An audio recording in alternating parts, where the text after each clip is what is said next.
Welcome to the podcast. Today we have David Rausch on. Welcome, David. How you doing? I'm doing great. Thanks for having me on, Nick.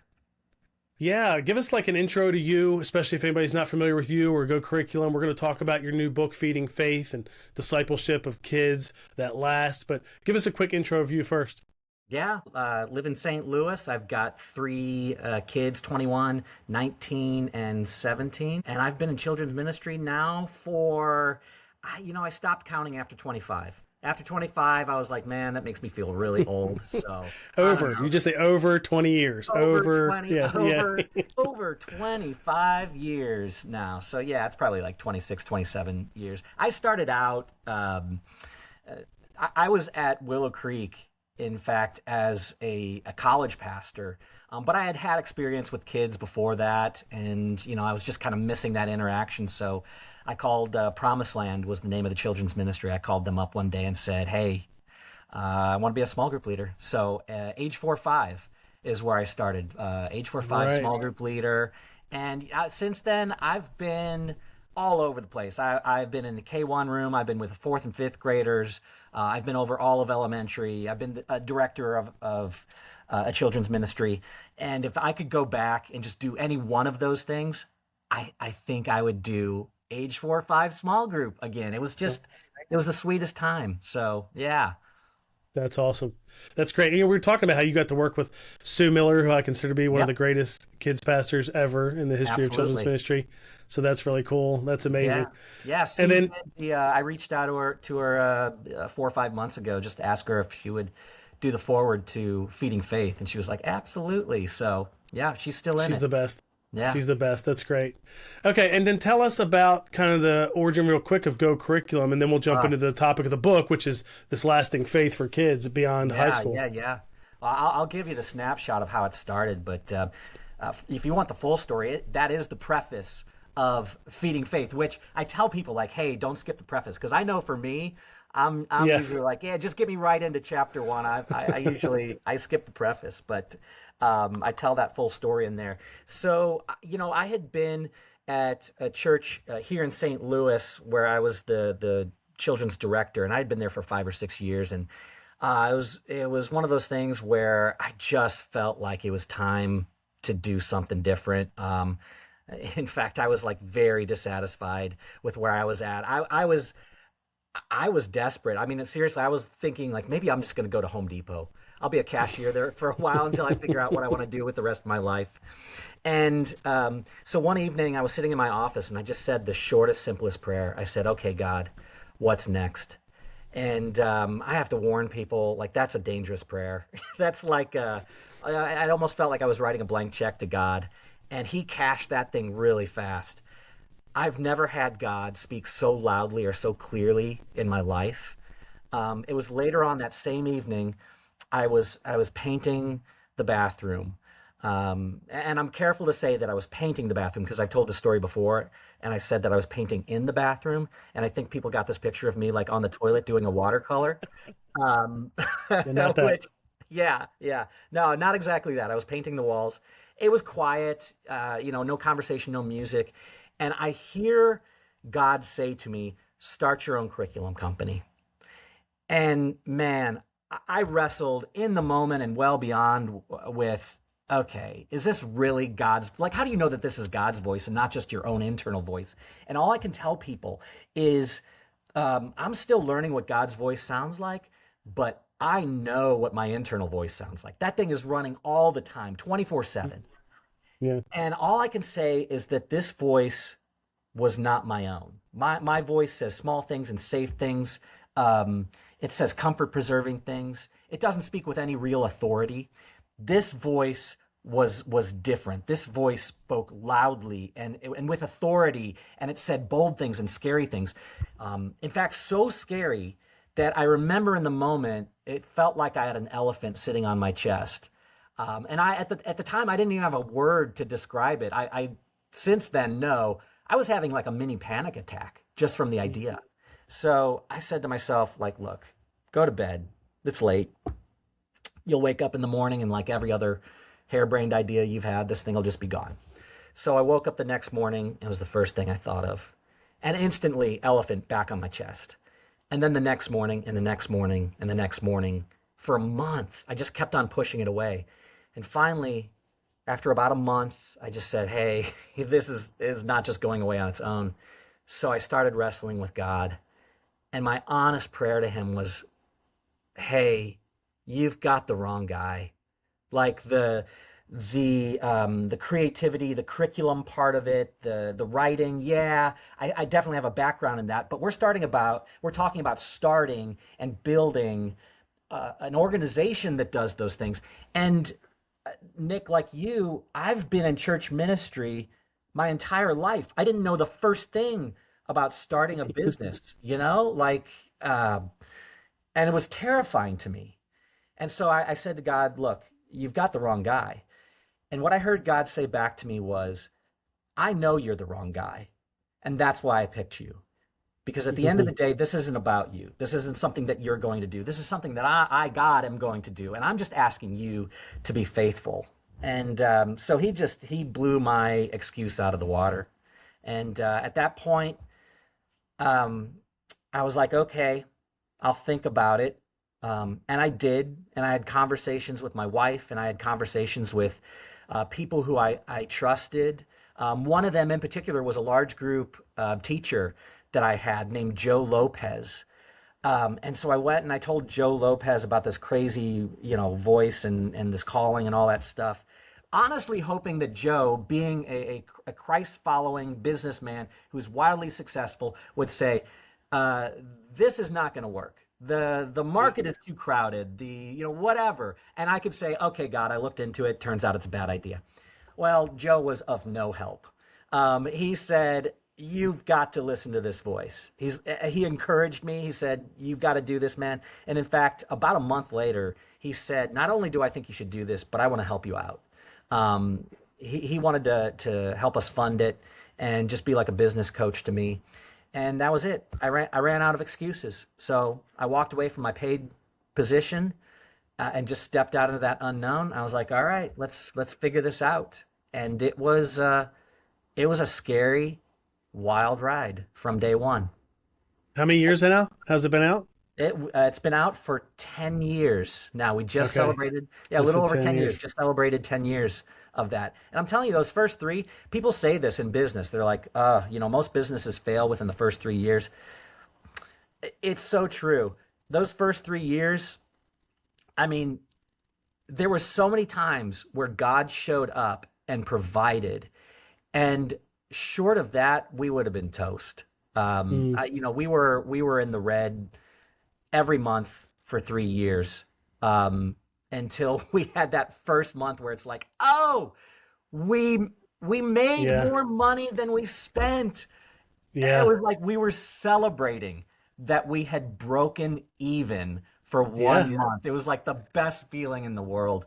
But since then, it's just been constant growth for 7, 8 years now. And I'll tell you, in terms of my own personal faith in God, like I would have said prior to that, like, yeah, I absolutely have faith in God. I know that God will come through for me. But until you've sort of been eyeballs deep in the Red Sea and you watch it part, your faith really goes to the next level. And so it has been a wild ride for us, and it's been a one that has really strengthened my faith. But Yeah. yeah, Now, the book Feeding Faith, did it come from your work more on the curriculum side, or did it come from your own experience as a kids pastor, something personal? Like, what yeah. was the motivator there? Yeah, all of the above. Actually, feeding faith, like the premise, the core premise to that book has been in the curriculum all along. I just couldn't have articulated it the way that I can now. And it was that sitting down and wrestling with what do I do, how do I do it, and why do I do it, helped formulate the content that went into that book. So, I mean, in short, really, this book is the answer to a problem. We've been seeing data for over 5 years now. We've seen it through Barna, we've seen it through Lifeway, we've seen it through others, that a disturbing number of youth are leaving the church after high school. Upwards of 2/3 of youth leave high school, they graduate high school, and then they're gone. They're off the radar. They're done with church. They're done with their faith, and that's really alarming. The number alone is alarming, but it's even more alarming when you start to put names and faces to it. For me, one of those names, one of those faces, we were talking about me being a volunteer with age 4 or 5. One of the first girls that I ever had in my group, her name was Sarah. The sweetest girl in the world. She was one of those kids. I'm not even joking. She is probably the kid who made me want to be in children's ministry. She's the kid who made me want to have kids. I was like, oh my goodness, if they can all be like her, sign me up. Give me 100 of them. She was the sweetest kid in the world. Every time I'd walk into the room, I'd look for her. She'd look for me, and boom, it was like we were buds. But then she gets out of the age 4-5 room, and now she's in K1, and I keep a little bit in touch with her. I see her in the hallway. Now she's in middle school, and now she's in high school, and she just really started. There were serious life challenges that she went through, and I just watched her get further and further away from her faith, and from church, and then eventually, just like that stat said, she graduated high school and gone. And that was, that's hard. That's hard when you have these people that you've invested in and that you've loved on so much, and you've spiritually poured into them, and then they just walk away. And that was just a girl who was in my small group. I mean, I can only imagine what that's like for, let's say, a parent who watches that happen, or a grandparent. That's heartbreaking when you put the names and the faces to it. And so really what Feeding Faith is about is answering the question, why is that happening? And what can we do to stop it? In children's ministry specifically, because it's really easy to look at youth ministry and say, well, that's a youth problem, because they were the last people to have their hands on those kids. But it's not just a youth problem. That's a children's ministry problem, because they started with us.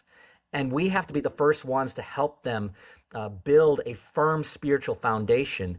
And if we don't hand them off to the youth ministry with that foundation, then they're not going to be able to pass them off into college with the strength that they need to get through and to stick with the church. So that's really what that book is about. I present in it what I call the EAT strategy. EAT, that stands for education, application, and transformation. And those are sort of the three components. Those are the three ingredients to giving a kid a well-balanced spiritual diet, so that when they graduate high school, they're not leaving spiritually hungry. Because that's what's happening. The kids, they're malnourished. They're hungry for something that they didn't find in the church. And so once they leave and go away to college, they look to be fed somewhere else. And that's why we're losing them. So that's what this book is about, is how do we feed them? How do we spiritually feed them in a way that they will not be hungry when they leave our ministry? So what are some of the secrets, I guess, there, some of the things because I imagine the education part of the EAT. Yeah. A lot of churches are doing that. You know what I mean? Right. So then the application and the transformation part are probably where it's a little more difficult, or maybe there can be some more work done. But what are some things you talk about in the book to help that? Yeah. So you're absolutely right. You don't have to convince many children's pastors that they need to educate the children biblically. I mean, that's just a given. Everybody understands that. Now, how you do that effectively is another matter. And that's one of the things in the section on education and feeding faith. We talk about that. We're all on the same page. We've got to educate them in the Bible. But how can we do it better? And we go into that pretty deeply. But it's when you get to the application. I'd say most churches are on the same page. They're like, yeah, application is important. Some of them do it well, some of them don't. One of the things that I would say is really important is that application be a part of your lesson, but it shouldn't be in the driver's seat. And that's what I see in a lot of churches. It's the application piece that drives the lesson, and the biblical education part is in the back seat. It's along for the ride. So let's talk about how we can be brave. All right. Um, let's talk about how we can be kind. And now let's go to the Bible to see what that has to say about being brave or being kind. And in that case, that's application that's driving the lesson. When really it should be, hey, let's look in Scripture and learn about the character and the nature of God. And once we understand that character and nature, now let's talk about how should we respond to that? What does that mean for me? What does that mean in my life? So with application, it's really important that you put the horse before the cart, and you let biblical education drive that machine there. So that's what I see with application. But it's the transformation piece that most churches are not doing, and it's understandable because education can be measured. Application can be viewed. You can see application in real life happening. But when you get to transformation, it's just like, man, it's just so squishy. Yeah. Like, how do you explain to a kid how to have a relationship with a God that they cannot see? How do you set them up for that? And that's where I think a lot of Kidmin pastors, they kind of go, well, my job as a Kidmin leader is to get them into the Bible and to get the Bible into them. And then what happens as a result of that is up to the Holy Spirit. And what I would say to that is, yeah, but you're stopping short. Like, you could actually walk them a little bit further before we say, okay, I've done my job. Now it's God's work. And I kind of think of, sort of the analogy I think of is, you go to a big box store, you go to Home Depot, you go to Walmart, and you're looking for something, and you have no idea where it is. And so you find the first worker you can. They're in the front of the store. You say, "Oh, hey, could you help me out? I'm looking for a doodad." And they're like, "Oh, yeah, doodads. They're going to be way back." They point in the back corner of the store. It's going to be all the way back there. I think it's, aisle such and such maybe. Go down to the end, look to your left, and I think it's going to be about like halfway up. And you're like, okay, cool. And you head back there, and you get there. You're just like, I have no idea where I am. I can't find these things. Now I'm walking out with a garden hose and a tape measure, a bunch of things that I didn't even come to buy, and I didn't find the one thing that I was looking for. And I'm thinking to myself, man, I just wish that they would have walked. They know where it is. Walk me to it. Show me where it is. And I think that's what we do as kids pastors. We're sort of like that worker in the front of the store saying, "Oh, yeah, you want a relationship with Jesus? Head that way. It's back there." When really what we should be doing is walking those kids all the way to the feet of Jesus, making the introduction between them and Jesus, and then saying, "Okay, Holy Spirit, now it's your turn. Now that's up to you." And that's what we talk about. That's what we go into in the transformation section of the book is, okay, but how do you do that? Like, how do you actually, what does it mean to walk a kid to the feet of Jesus? How do you make that introduction? How can you set them up well so that there is a greater chance that they're going to have a saving relationship with a God who loves them?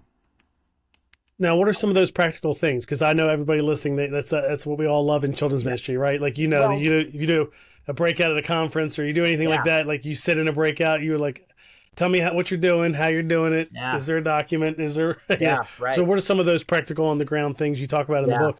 Step one, make the gospel a central part of your message, not just once a year, but as often as you possibly can.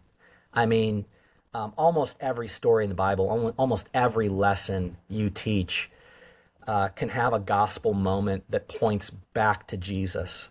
Um, and I'm not, sometimes people say it's got to be a part of every single lesson. it should be a part of most lessons. Every once in a while, though, even as a curriculum writer, I'll be like, goodness, this one's hard. I see the connection, but how to explain this to a kid is pretty tough. As much as possible, point it back to Jesus. Bring it back to Jesus. And then once a quarter, at least, maybe even more, have a really clear gospel presentation where you really lay out the whole thing for kids so that they can understand the problem of sin and how it separates us from God and how Jesus came to fix that problem, to take that sin away. And now, if you love and follow Jesus, you can have a relationship with God that lasts not just here on earth, but forever in heaven.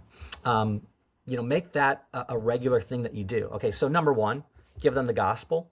But then number two, give them an opportunity to respond to the gospel. Like, tell them how to begin a relationship with Jesus. And the most effective way that I found in children's ministry is we always just do the ABC prayer. And there's no formula for it. I'm not going to say, like, if you don't use the ABC prayer, then you're not doing it and it's not working. But it's just a simple way that kids can understand. A, admit to God that you've sinned. B, tell him that you believe that he sent his son Jesus to die for your sins. And then C, choose to follow him. Choose to live your life the way that he wants to rather than the way that you want to. Say that genuine prayer, and then boom. That's when the relationship actually begins.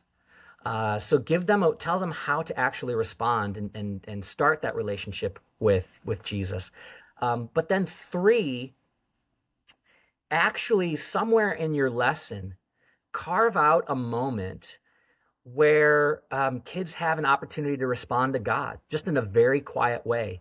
We call these the response stations. This usually comes, the best place I find to put this is at the end of the large group before small group has started.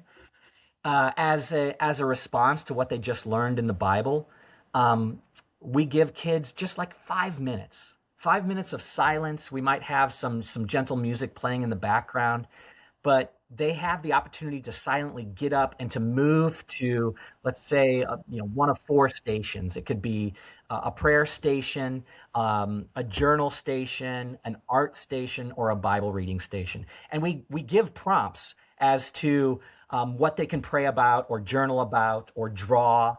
And they can use those prompts if they need to, or you can tell them, like, hey, if the prompts help you, great. Otherwise, you can just pray in whatever way the Holy Spirit and in whatever way God is leading you to. Pray that prayer or journal about that thing. But if you need some help, here's the prompt for you. And it's amazing to see when you teach kids how to have essentially a quiet time. It's incredible to see what comes out of those moments, to read the prayers that they write down on their prayer cards, to see what they say in the journals, to look at the praise pictures that they make for Jesus. It is the sweetest thing in the world to see. Like, they are actually developing a relationship with God. But you have to carve out that time. You have to teach them how to do that. And I think that should be a regular part of what we do in our lessons in children's ministry. Is there any part, because I go back to the beginning, the stat about how many teenagers leave after church. When I was a teenager, they'd say 80%, and even in the early, my young adult years, that was a number. You still hear that number thrown around a lot. And then 2/3 does seem more like what you see when Barna and Lifeway, and even they have categories to them too. Like, I remember recently there was a study of this percent literally left the faith, and it was not as high as you would think, maybe 20%. This percent isn't around, but it's not that they don't believe. They're just not attending church like they should be after, their years. Yeah. And then this percent does believe, that kind of thing, which I think is helpful. That context is helpful. Yeah. And the percentage too who come back. Yes, exactly. Yeah, that. And then it's funny because one of the most popular articles on my site is about this, and it's so outdated and wrong. Like, it should not be popular, but Google, just for whatever reason, sends people there. And I've been wanting to for years, literally years, more than 5 years. wanted to update it so it is kind of like one source for all these studies, because there's even Yeah. the one, a friend of mine did one, I think mostly in his own church, where the results looked way better. Yeah. And it was almost like I'm a little, what's the word, skeptical of both Right. extremes. Like when it's Yeah. Yeah. 80% Yep. leave, I'm like, I don't think that's true. And then in his case where it's like 80% stay, I'm like, I don't think that's true either. Right. Like, I don't know. Yeah. I don't know what the number is, somewhere in the middle. But in all of that too, is there anything that in the book or in your own experience too about parents? I just think about that. I remember the old Yeah. stat about, I think it was from Switzerland or whatever, but the education study they did with parent involvement, and it was just astronomically better, when parents were involved, which makes sense. Like I think of my kids' Yeah. elementary school here. It's a public school. Parents Yeah. are so involved, and it is great. It's great teachers, but I think great teachers are in most schools, Yeah. but that parent thing. So where did that come in here? Yeah, absolutely. I mean, it makes sense that, if a kid's hearing about this one time a week and only one time a week, um, there's less chance that it's going to take root than if they're hearing it 7 days a week, or even 6 or 5 or even four days a week. When you get that parent involvement, the chances that they're going to grow up in the faith and stay in the faith just increases astronomically. And so Mm-hmm. that's one of the jobs that we have to do, is to figure out, not only how do we help kids follow Jesus on Sunday morning, but how do we connect with the parents at home, and help them do the same thing. In fact, you know, I'd say the average children's pastor probably spends 99% of their time weekly on Sunday morning, Mm. and then 1% on all the other things that happen outside of that. And Yeah. very little of that time is spent figuring out how to not only connect with parents, but I think one of the best things that we could be doing as children's pastors is having spiritual parenting classes. Actually getting the parents in and teaching them how they can lead their kids spiritually at home, and how they can connect with what the church is doing, so that there's a unified voice between Sunday morning and the rest of the week. Um, but you're right. Too much of the emphasis has just been put on church. Which, by the way, that's another thing that I think that we've been missing. Is we, within children's ministry circles, we talk a lot about how it is primarily the parents' responsibility to be leading and discipling their children spiritually. And so we're kind of like, yeah, it's your job. Um, but the parents don't know that. I mean, the parents really do think, no, it's the church's job. And we kind of live in that culture. We live in a parenting culture that says, if there's like a specialized form of training, or knowledge that my kids need to have, I'm going to contract that out. I don't know how to teach my kids, so I'm going to send them to school. I don't know how to help my kid become a really good baseball player, so I'm going to have the coach do that, or dance, or gymnastics. We're almost like activity coordinators. That's how most parents function. We're just activity coordinators. We just ship the kids out, and they do that with spiritual formation too. Oh, I want my kid to be a follower of Jesus. I want them to be a Christian. Well, I'm going to take them to church. I'm going to give them the children's ministry, and they're going to do that for me. And so we're battling against a little bit of a cultural training, a cultural understanding of how we parent. So it's really important that we talk to those parents to help them understand what their role is, and kind of undo some of that cultural perception. Um, but here's where it becomes hard for the children's pastor to do that. You really it has to be coming from the lead pastor of the church. It has to be coming from the pulpit, because that's where the parents are. It's the lead pastor, it's the teaching pastors who have the ears of the parents. They're the ones who have the trust of the parents. It's harder for children's pastors to get those parents, because you can do a spiritual parenting event, but what's the turnout going to be like? And who are the parents who are going to come to that? Well, typically it's going to be the parents who are already bought into the idea that it's it's on me to be leading my kids spiritually. When in fact the audience that you really need is to have the parents who don't know that. So it's one of those things where I think we really need to be working with our executive pastors, our lead pastors, to say, hey, here's what's happening and here's how we need to fix it. Let's talk about how do we get the ear of the parents that way. Yeah. Well, I know people can get the book on Amazon, but is there a better place they can go? I know you can go to imdavidrausch.com for your site as well. Is there any, should they go there first? No. I mean, if you want the book, if you just want an individual copy, the best way to do that, the only way to do that is on Amazon. Just look for Feeding Faith by David Rausch on Amazon.